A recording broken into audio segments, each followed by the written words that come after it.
What's up? It's the next video in the set. For all the new characters, going a little bit of synergy and team building, talking about character goals and stuff. So, Seth, right? Seth. Kind of very speedy character, of course, right? First thing you want to notice is run speed is really good. So he's able to take advantage of a lot of very far distance assist calls. And his air backdash is really fast.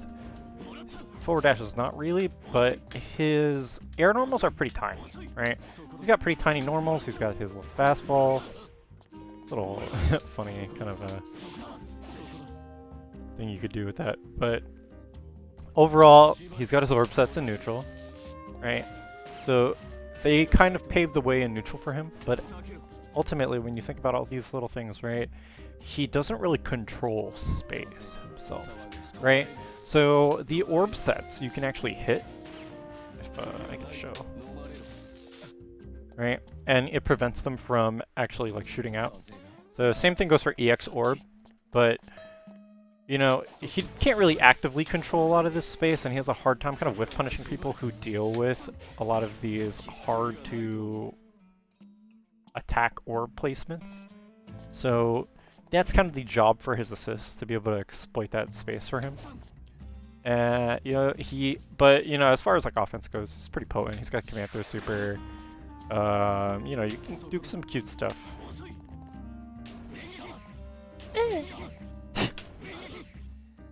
But yeah, overall, he's kind of about just, you know, very neutral jockey-esque play. One thing to note is his 5BB actually beats assist calls. If you couldn't see it, it beats body blocking.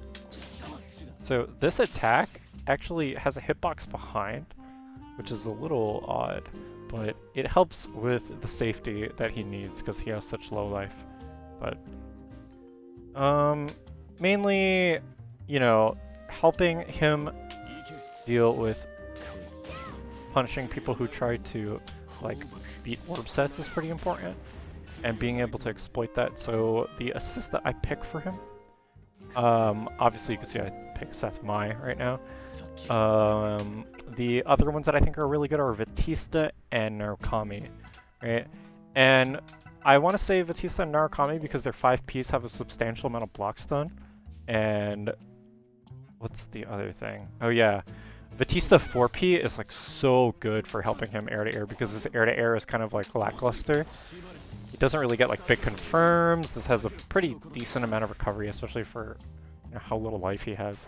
So you really want to be able to be safe, you know, while you are attempting to deal with orb play. So my 5P is super good for this because not only can he pretty easily take advantage of it because of how fast his run speed is, despite it hitting really far, 6P also functions really well because he can, you know, once again, turn that into a pretty threatening situation like rather easily, right?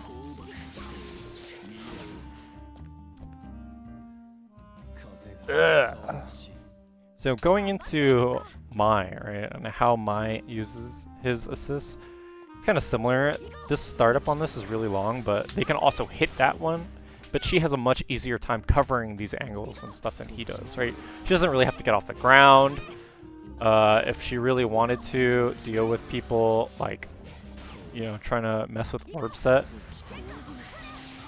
she has homing attacks, right?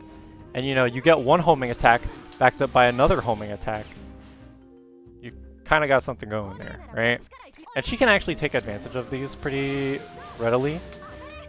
So it's good. Real good. So a lot of it is kind of, you know, guessing, trying to move around, being able to take advantage of this kind of thing, and kind of taking those little chances at these ranges and exploiting them is really where this team shines, right? So my 5P goes so far that it's like, how do I really turn this into a threatening situation? But he's got some good moves too, right? And that's a sandwich. So say you just call my 5P and it goes so far that suddenly I was just sitting full screen waiting for you to set an orb. But I blocked my! There you go. That's why I think this team is quite good. And the other thing is about Narukami 5P and Batista 5P having a substantial amount of block stun is that he's actually able to set orb during pressure and turn it into something else, right?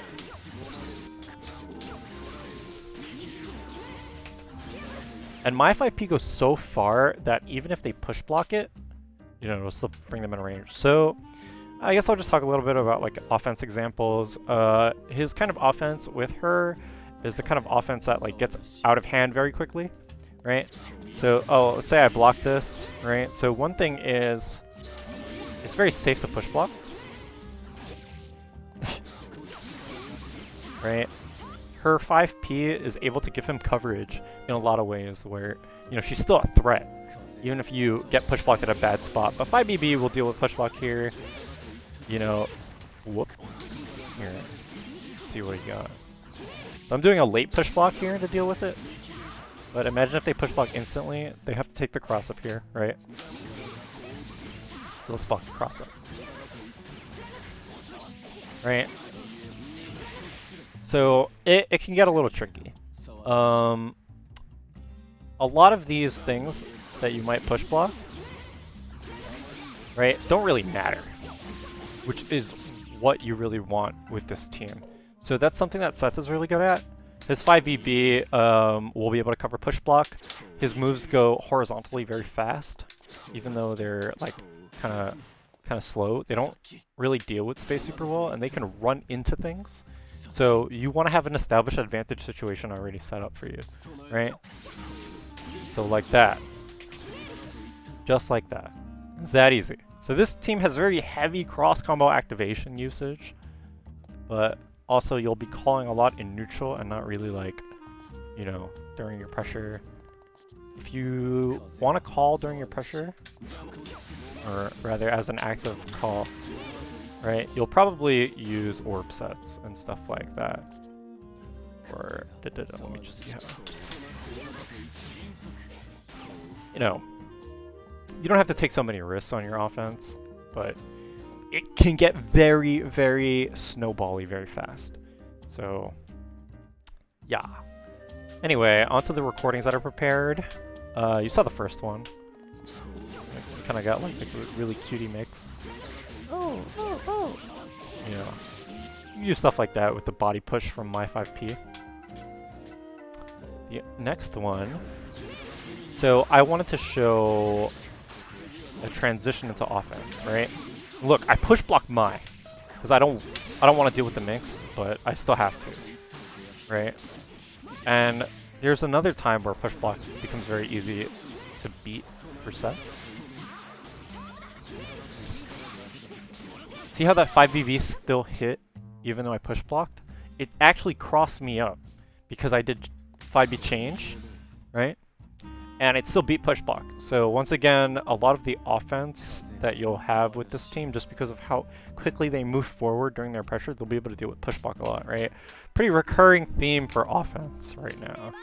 So again, here we've got another good way that Mai can turn her mid-range game into threat, because you know you're scared of Hime Yuri and stuff, and she can actually really take advantage of that, right?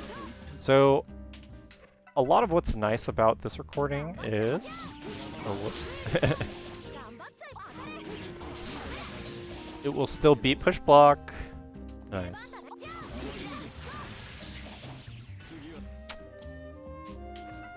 So she can also transition into threat from a lot of these ranges as well, which is the last recording I prepared.